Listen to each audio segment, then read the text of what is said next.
used to race bikes. Had a really nice career. I spent a lot of time here in the Springs, just up the street at the Olympic Training Center. I loved the feeling of speed, living on the edge. Oh, it was amazing. Now, through my career, I had a lot of success and a lot of memorable moments, but one time sticks out in particular. You see, I was young. I was in high school, getting my feet wet in the racing scene, a new racer. And I got an invitation from some of the seasoned pros in town. And I mean, these guys were seasoned. They were old. They were like 25. I got this invitation to go on a training ride with them. So of course I said, yeah, I'll go.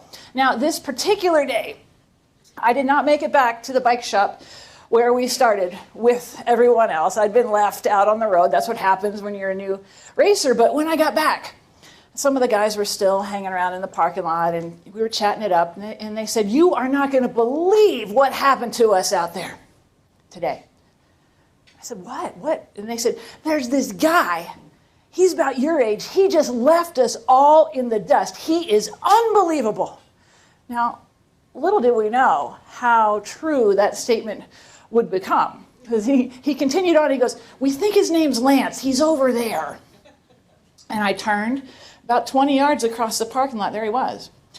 Lance Armstrong, this little guy with an afro, he had a headband around. He looked like a Q-tip a little bit, and you could feel his attitude from that far away. Now, from that day to the end of my career, everywhere I went, there he was, showing up, causing a buzz, and I couldn't get rid of him. But he's one of those guys, though, and you probably have these kind of people in your life where you just know something's not right. You can't put your finger on what it is exactly, but you just know that they're up to something that's no good. You have people like that in your life? Yeah, maybe it's your kids even? Yeah. And see, most of the time, I would race in the women's field. But every now and then, I would jump in the men's field and race right alongside him, just for fun. And I got to tell you, trying to keep up with him and guys like him is what led me to being a body language expert. Now, at the elite level, cycling is a sport for little people, right? I'm big, and my strength wasn't enough to get me through. I had to figure out how to be smarter, how to know more about my competition and what was going to happen next. So I started to be able to read my competition and pay more attention to them than I did the road. So I would look for these subtle signs, things like the drop of a shoulder, a little waggle of the hips, maybe a hitch in the pedal stroke. And so over time, I was able to correlate that with what was going to happen next, and I could outsmart my competition. And that's when I began to win.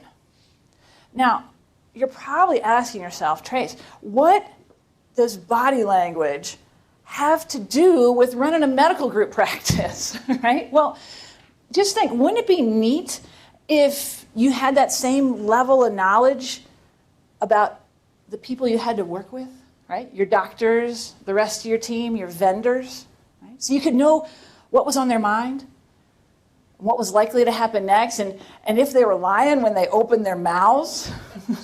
That'd be handy information, wouldn't it? Yeah. So I think we all know where Lance ended up. I just thought I had a hunch back then. But looking back, the signs were all there every time we'd bump into each other. And so how about we talk about what some of those signs are so that you can begin to pay attention differently to people around you and find the truth, which leaves just one more question that I know is going on in your mind. I know, I can hear it, especially from you right there. You're thinking, he's looking around, me? Yeah, you. You're thinking, Trace, when you raced against Lance Armstrong, who won?